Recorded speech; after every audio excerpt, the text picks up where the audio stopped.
Show. We're here from Griff's in Las Vegas, Nevada. What's up, Melina Mike? What's up, buddy? It's a little past my bedtime, I think, man. Yeah, and you're a little too close to me for my comfort, but I'll take it. We don't we don't have an HR department here at Dog It, buddy, so I don't got to worry. Yeah, do us a favor. Let us know if you can hear us okay, if you can see us okay. We got some ideas for tomorrow to improve the image quality. But We'll be bringing my equipment instead of yours. yeah, That's but that's step you one. know what we did? We came right from the press conference today. Actually, we went out to dinner, but then afterward, we How good? jetted over here. We're gonna do that each night. So tell me your thoughts from the press conference, Mike. It was fireworks, man. Listen. This is my first time being at the Mosconi Cup. The press conference for me came up really flat before in years past. I was pretty surprised. Number one, to see the amount of people that were there because it was packed. Um, the enthusiasm of everyone that showed up there was pretty not encouraging, but just like inspiring. I was pleasantly surprised. It was a nice atmosphere, a good buzz about it, and yeah, I'm just happy to be here in Vegas, man. I've been up since 4 a.m. like trekking my way over here. So You know, I gotta agree with you. I've never been to a live Matchroom press conference, and it was a lot of fun. Uh, I found some of the answers to be really interesting. I'd like to talk about please some of them please and kind of, elaborate. well, okay. So, for example, Francisco Sanchez Wait, Ruiz. hold on Ruiz. before we jump on in. Let's Yeah, give a shout out. We got a lot of people that helped get us here, and we got yeah, quite a few to get through to list off here because as yeah. you guys can see, we didn't do this alone. Um, First of all, we're here at Griff's, man, here in Las Vegas. Mark Griffin, we were able to reach out to him, and he showed us some love. He's given us a place to camp out at for the entire week. We're going to be doing some pregame, postgame, and then we're going to be hanging out here. Um, we're going to have a different setup tomorrow, but yeah, Griff's, first off, man. How awesome is that, Yeah, man? it's awesome. Mark's great. He told us, hey, I got 3 places here you can set up. Got internet drops. Just come on in, and he's been very welcoming. We really appreciate Yep. that. Tell him about our title sponsor. Yeah, for sure. Albert Trujillo at Fort Worth Billiards. Yeah, I mean, first of all of our sponsors gave us a lot of love, but Albert in particular, he was the one that just snap called us right away. If you guys are looking for anything equipment wise, you name it from top to bottom, hit up Fort Worth Billiards Superstore. If you're in the DFW area, go check him out. He supports a lot of players like Jeremy Jones, like Sky Woodward, amongst a few others. Yeah, they're our title sponsor, man, for the entire week. So, and just one of many. Along with Fort Worth Billiards and Griffs, we got Digital Pool. Isaac and them Yep, showed us some love. sure did. Go Rush, my buddy Kevin, Custom Cues, man. I love Custom Cues. Kevin does great work at an affordable price. Check out Gold Rush Custom Cues. Aramith and Simonis, I mean, Yep. the gold What can you standard. say about them? Yeah, absolutely. What can't you say about them, right? That's right. How about Q-Tech? Q-Tech recently named the partner with Matchroom, Big and news. they stepped up and they're sponsoring the show this week. Very pleased with that. Moonlighting Billiards, Sandra and Jim, they've been behind us not just in the Mosconi Cup, but just in general with the show. We're proud to have them on, and we appreciate them. Billiards Digest and Michael Panozzo. We just came back from a really great dinner Yeah, we with did. my at Herbs and Rye, man. Yeah, it was delicious. And I'm still kind of in a food coma. Me too. OBQ's one of Mark Griffin's other businesses. That's right. We play billiards. They're our apparel sponsor along with One PKT. We play billiards. There's a lot of like league shirts, things like that. Priscilla does a great job. Hand shoe custom cues. That's actually me. So actually, I work. I'm like a partner with James on that. So really, Thank you, Mike. yeah, I'm here all week. The 526 Club, Tom Gorman. This dude's probably one of the nicest guys I know, like that I've ever met in my entire life.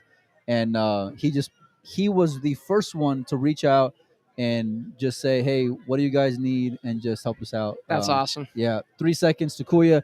They are our glove and our case sponsor because they do multiple things. That's awesome. Have you seen their stuff? It's great stuff. I got one of their cases here with me today. It's pretty cool. We're gonna have some new equipment coming out from them in the next like month or so. So keep an eye out, not just gloves but cases as well. Hard Times, Oscar and Desiree, they're like family to me. They've been supporting me for the last, I don't know, man, like year and a half, 2 years. Plus, they're really great friends. I'm super appreciative of them, like personally and professionally. And yeah, man, what can I say about them? I go over there a few times a year. We'll be out there probably like in February again, like after the Derby, selling some 1PKT merchandise and a few other things. So I'm really looking forward to it, man. How awesome. All of these folks jumped in, got behind us, helped us get out here. We really appreciate each and every one of you. I'm really excited to talk about this press All conference, right, let's Mike. jump on into it, man. Let's Yeah, do it. because a couple things really surprised me about the press conference. One, they hand the mic to David Alcady, and he just comes right out the gate talking about they got no chance. We're just going to dominate them. And I'm like, I don't even know what he said, but something like that. And I was just shocked. I've never seen the guy in any way be arrogant or cocky, and he just came right at him. He's probably the nicest guy in pool and came out there with just a full blown AK-47, Fire. just ready to, guns a blazing on Team USA. I don't think it was like arrogance or cockiness. I think it was just more of because he also gave respect to Oscar and him being friends and Yeah, stuff like that. But he made no bones about it. We're not friends this week. that's right. We're here to not just play but destroy Team USA in so many words. Yeah, and his countryman, Francisco Sanchez Ruiz, The rookie. he actually, yeah, he's a rookie, and he showed a bit of humility, a bit of vulnerability, talking about I don't know how I'm going to be out there, and I just found that kind of interesting because I think many people have kind of that thought, like how is he going to play in front of 2,500 fans screaming and yelling, and he came out and said I don't know how I'm going to play. I found that kind of interesting and maybe something the U.S. can kind of, you know, keep in the back pocket there. I don't know what all you can do. I mean, the dude's been like in finals and big stages the entire year, right? You name the discipline, he's been successful at it this year. You name the arena, he's been successful at it this year. Whether it's Matchroom in the World Cup of Pool, the U.S. Open, he's been in another final of another major. Of course, we all saw the recent World 8 Ball Championship that he just won. I mean, it doesn't matter where he goes; the guy just plays solid pool, right? So, um, I don't know how you can rattle him. What struck me with what he said is that he's just being honest, and that's what Laley said whenever we talked to him about it afterwards. He's like, he's right. You can't argue with him. He can't tell you how he's going to play.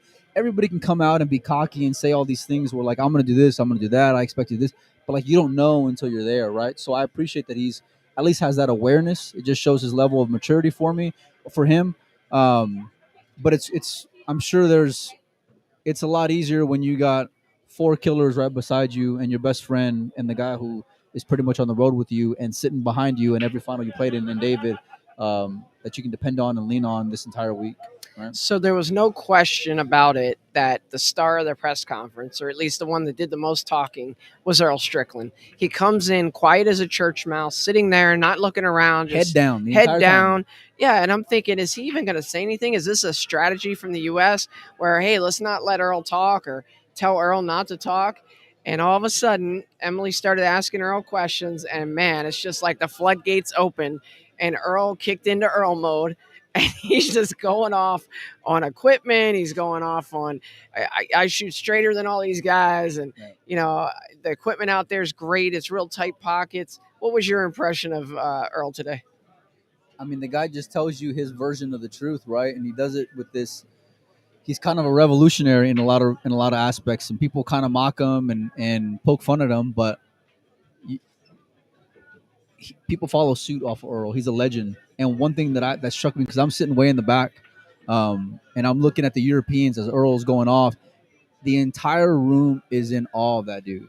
Like the whole Yeah. room is just staring at that guy. It didn't matter if it was the guys from the UK working with Matchroom in the back, if it was Emily, if it was the Europeans sitting across the stage from you.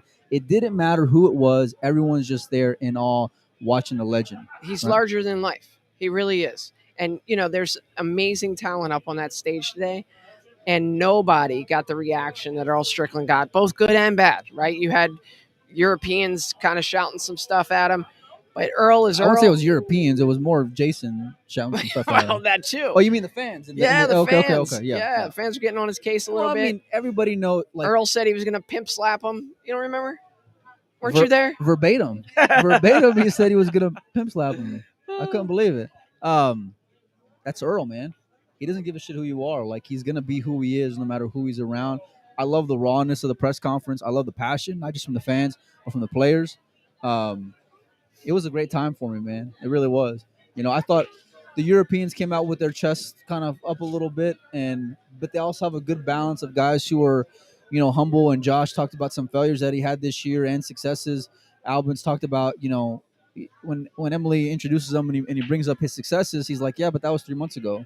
You Yeah. know, these guys are just monsters. They don't got to tell you they're monsters, but they just are monsters. And And they have a high standard, right? Albin's like, yeah, that was yesterday's news. 3 months ago, I won, whatever, the European Open, but but that's like or the that's UK their Open. bar, What though, if I right? won now? Yeah, What if I exactly. won in the last 2 weeks? I'm like, geez, okay. Yeah, no, I thought the whole press conference was entertaining. It was interesting. It drew, what would you say, 150 fans? Quite a few people in there I gathered couldn't around. I couldn't put a number, but it was a lot more than I expected. Yeah, me too. Like I really, it was cool to be around a bunch of people that were all as enthusiastic for everyone, everything, the experience, the vibe as I was. Um, but just like soaking it all in because it's my first time being here, your first time being here. Neither one of us have been to a Mosconi Cup before. Um, I thought in years past it was a lot of bullshit, and it's just like they're trying to find something. Yeah. I think here it was and just and what they found, like they wouldn't come out and say it that year with Jason with the snake. Shane's the snake, but he wouldn't actually say what that was all about. right. But this year it was different.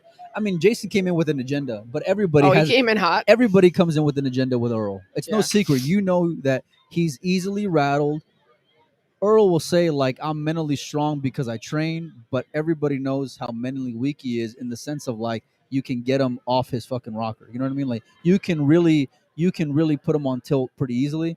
I think that's one thing that everyone has that going into it, and they're not afraid to like. I'm just gonna keep on Poke poking him. you, Poke poking him. you, because Earl can sit down there and he can look down until it's time. But the second he got a mic in front of him, the second that Jason was there talking, what happened?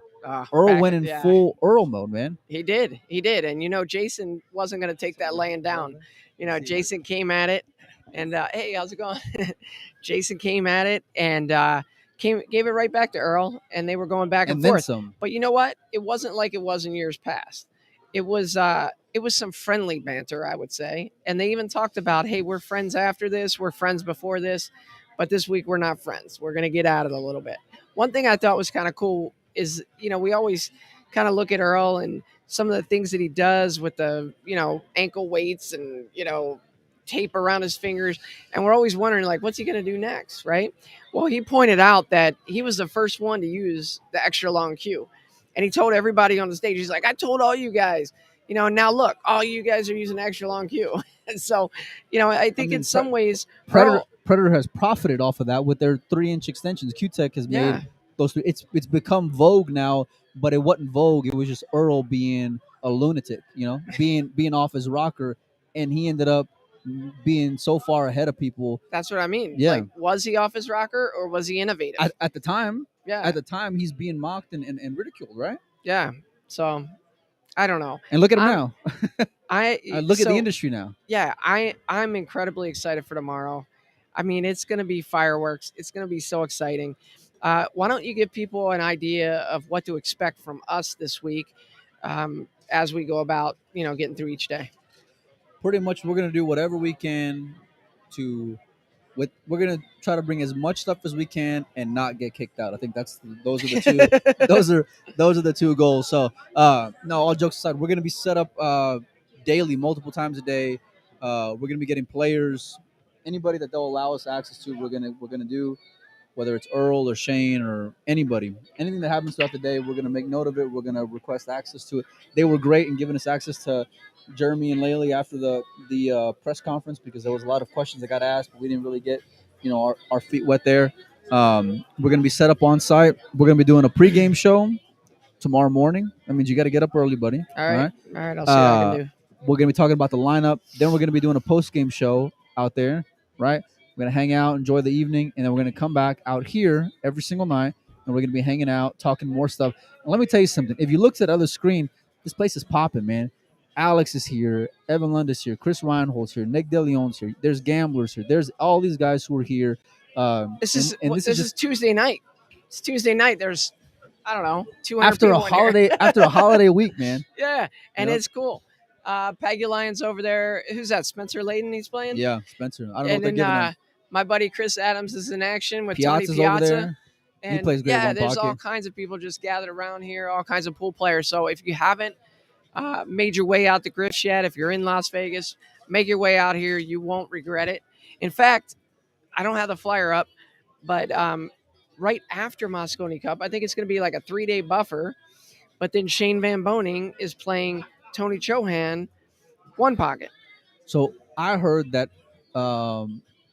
Billy Incardona is going to be here in the house at Griff's in the next couple of days. I want to get him on. I interviewed him at the Texas Open briefly, asking him his top 5 one pocket players. I think maybe it was all time, but I want to get him in, get his thoughts on it. A true, pioneer and monster player, and just a great mind of the game. One pocket, obviously, everyone knows I love the game.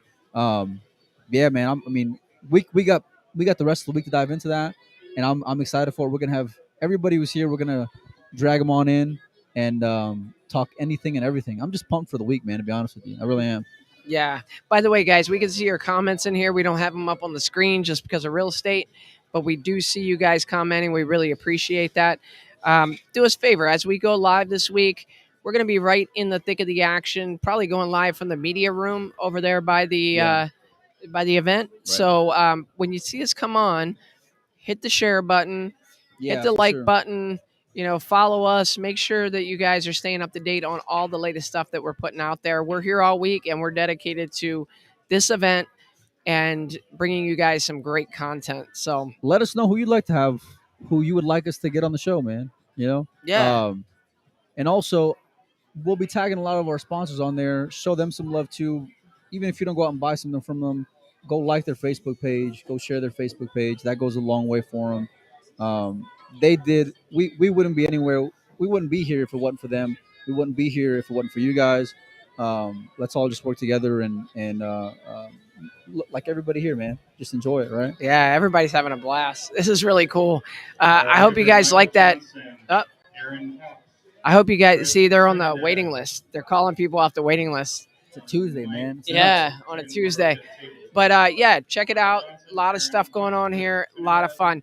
Tomorrow, hey Chris, tomorrow is actually we'll probably know the lineup shortly, right? You think they'll be published tonight? I mean, it's already 10:30 at night. I doubt it. Yeah, but so they should be out first thing in the morning. Yeah, so when they come out first thing in the morning, when we do that preview show, that'll give us a chance to really break down those lineups and kind of your thoughts and see where we're feeling about day one. This is where the chess match is going to begin. It starts tomorrow. It starts to where these captains and these teams want to strategically go and place players. We're going to have Mike on along with us in the morning, and I'm curious to see because there's a lot of strategy there. We saw that with Shamak coming up short years ago and just kind of thinking that they can free will. I don't think that the Americans are underdogs on paper, and they should be, and they are. But I think it's a lot closer than maybe people give it credit for. We also got some love from one of our sponsors in Fargo, Ray, and they showed me some stats. Yeah, I want to hear about those. Well, we're going to have them up in the next couple of days. Actually, tomorrow we'll have them up. But so I will send some stats, man, and you'd be very surprised to see each player's winning percentage versus the other player on the team. So like a Josh versus Shane, a Josh versus Tyler, etc. And I guarantee you there's a lot that'll surprise you because when I saw those stats from Fargo Ray, it blew my mind. So you're saying that on paper it appears that Europe has a huge advantage over the United States, but when you look at individual records of, let's say, like Tyler playing Josh or Sky playing Alvin. How big of an underdog would you put Tyler against Josh? Let's say in a race to 7. If you're handicapping on games. Two games. Tyler has a winning percentage against Josh. And it's not significant. You're talking about in the high 50 percentages, but still, Really? It's a lot. You would think that he's going to be a dog to him on paper. Numbers in games and matches don't lie. And it's not just a percentage that we have, but it's specific matchups, not just throughout this year, but through the years. All right, so looking for Aaron. The Americans have a higher winning percentage against the Europeans. And really? We're gonna delve deeper into specifics, especially as we get the lineups. But yeah, man, it was I couldn't believe it. Shout out to So Fargo Ray. They were real that's instrumental. awesome. Yeah. So without knowing the lineups though, Mike, what do you think is the most important thing for the US tomorrow to get off to a fast start? You mean like in terms of what player I'd want to get No. like going? Yeah, we can go with that I would say just get Earl out. Why not? Get right out Earl. the gate. People want to see him. They do. You know he's gonna get rattled or get needled no matter what, right? So let him get that adrenaline out of the way. First match, like Let him get after the team comfortable. match. I mean, why wouldn't you? If it's me, if you think he's a liability, then get it out of the way now, right? If you think he can spark something for you, throw him in there. You know, let him work through that adrenaline, work through those fans, show what he's made of, and hell, let's say he has an upset and beats, let's say an FSR, #1 player in the world, or let's say he beats an Albin Ocean, or a Josh Filler. What does that do for the psyche of the Americans? Not just the That's fans, but the huge. team, That's huge. right? And if he comes up short, well, he's Earl, right? And he's got every excuse in the book: the fans, the equipment, you name it, right? He's 60 something years old. He had no business being in the whatever it is, right?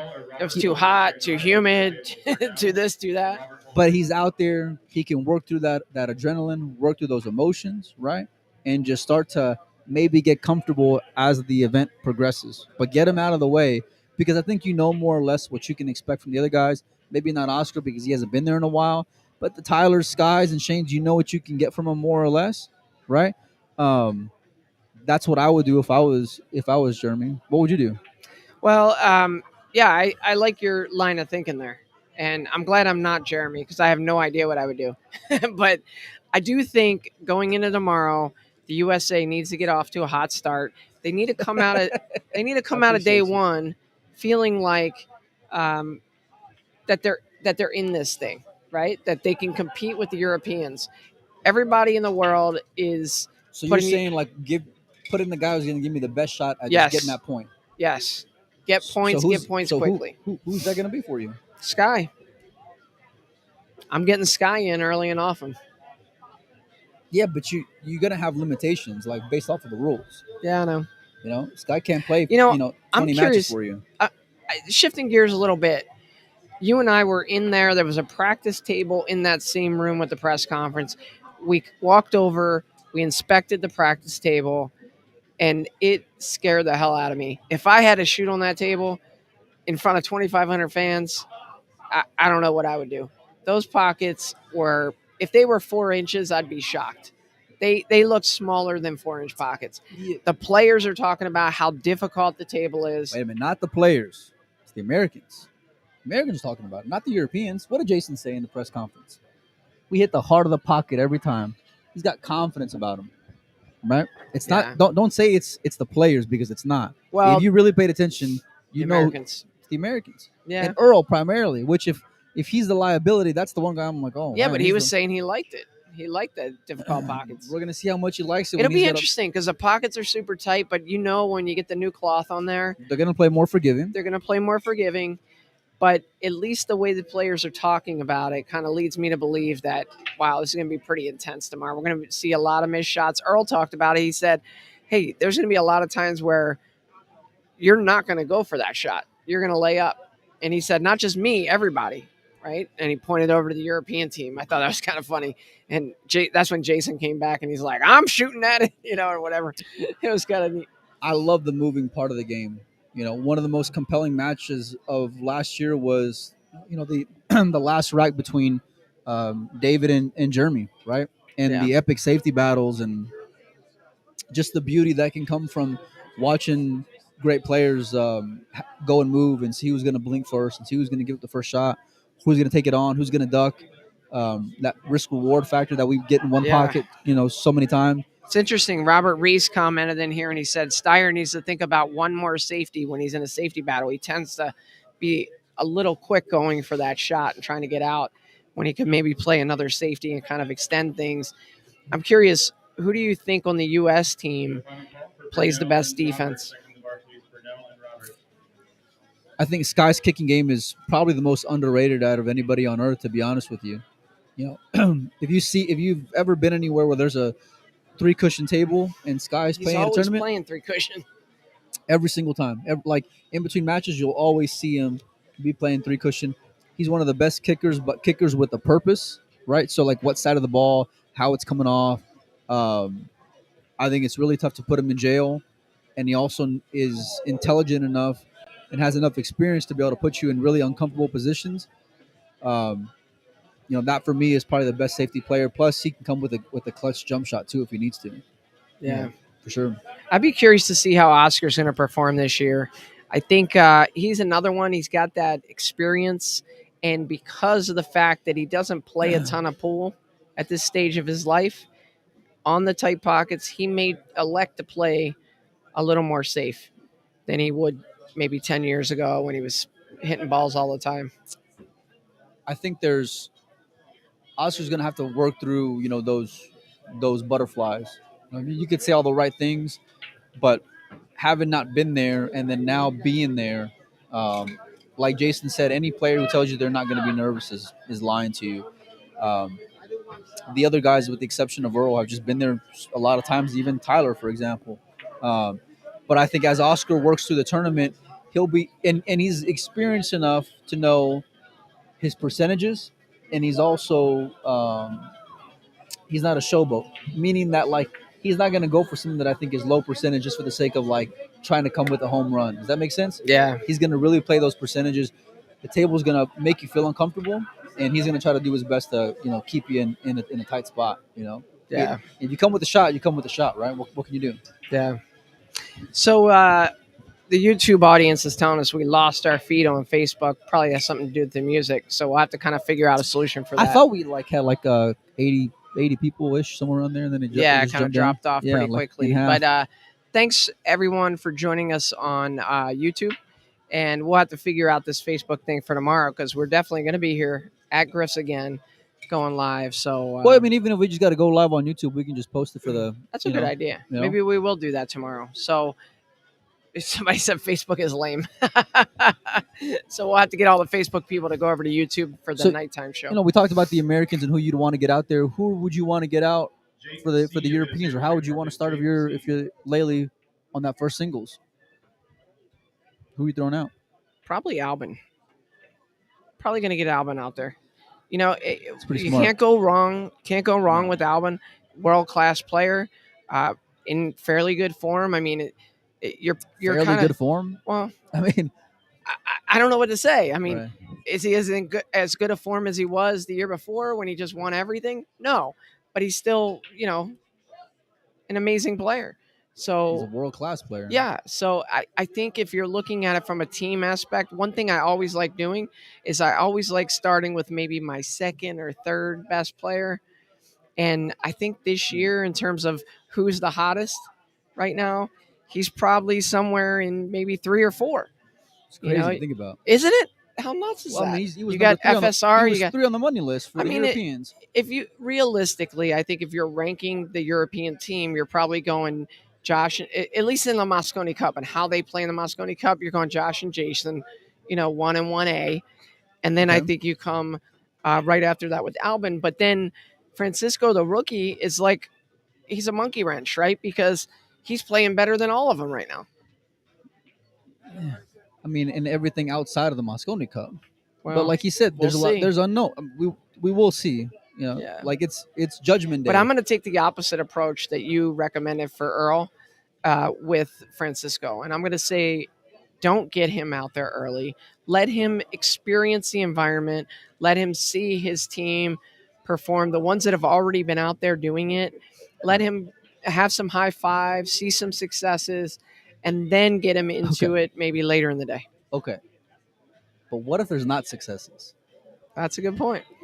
What if, and I mean, again, the Europeans are going to be favored in every matchup, but what if, let's say you hold them off until, a 4 or 5 matchup. And let's say, like Laley pointed out, they haven't won a team matchup since 17. So let's say that's 1-0 in favor of the Americans, right? Now let's say something funky happens. They lose the singles, they lose the doubles. Now you're 0 for 3 going into 4, and you got the rookie on deck at the Mosconi Cup in Las Vegas with a bunch of rowdy American fans, knowing that he's a rookie, and now you're coming in there with a 3-game deficit. Well, I then mean, you it's a lot say of hypotheticals, but it I'm just is. saying, It's like, like it's full of hypotheticals. But then you look at it and you say, well, he's playing better than anybody in the world right now. So yeah. why not? So I think that's the way I look at it. I'm gonna kind of ease him in to the pressure situations. Maybe play his first match as a doubles match. I mean, it's pretty great that the guy you're, I guess, quote unquote, would be most concerned about is the best player on earth right now playing 9-ball pool. What are you gonna do? How sick is that, huh? It's pretty You sick. know, it's pretty brutal. All right. Well, look, we're gonna get packed up pretty soon. We're gonna head back. We got tomorrow 2 shows. We're gonna come to you live from Bally's Yeah, at the venue. 2 from Bally's, and then we're gonna be out here in the evening. We're gonna be out here again. We'll bring some more fun guests. There's a lot of people here, man. Like you got, I mean, it's just barely starting. It looks like. Yeah. Do us a favor, guys. Check out the sponsors. Um, give them your business. They really help us out a lot, and we're pretty selective in who we choose as sponsors and Well, who we we got a work lot. with. We got a lot this week, though. Yeah, but you know what Yeah. I mean. No, I mean, listen, I Like these are people that we without a doubt, we yeah. believe in. We believe in their products. We believe in them as people, They believed in us, man, and they believe in us. Great. So Yeah, do it us a means a lot to favor and hit up those sponsors. Yeah, and thanks for showing the love. So we will. Oh, We're one gonna more be thing? at Bally's in the morning, 9:30. We're gonna be hopefully starting by 10 o'clock Vegas time. That'll be noon Central, and then play will start at 11 a.m. Vegas time, which will be 1 Central. So we're gonna try to go on for like a good 30, 45, right at 10 o'clock if we can. Once we get comfortable and set up out there, me, you, Pinozo, and whoever else that we're allowed to go and have in. Um, and then we're gonna be checking out the Mosconi Cup. Like that's just kind of me and you've been caught up in like the formalities of everything we got to do this week, but dude, we're gonna be watching the Mosconi Cup from Vegas tomorrow It's morning. amazing, isn't it? It's pretty dope, yeah, man. I'm Yeah. excited. So if you weren't able to make it out here, we're gonna do our best to try to bring it to you, even more than what you get from the official coverage. We're gonna try to give you a taste of it, and we're really excited for that. So We'll see you tomorrow, guys. see ya. See you in the morning. Later, y'all.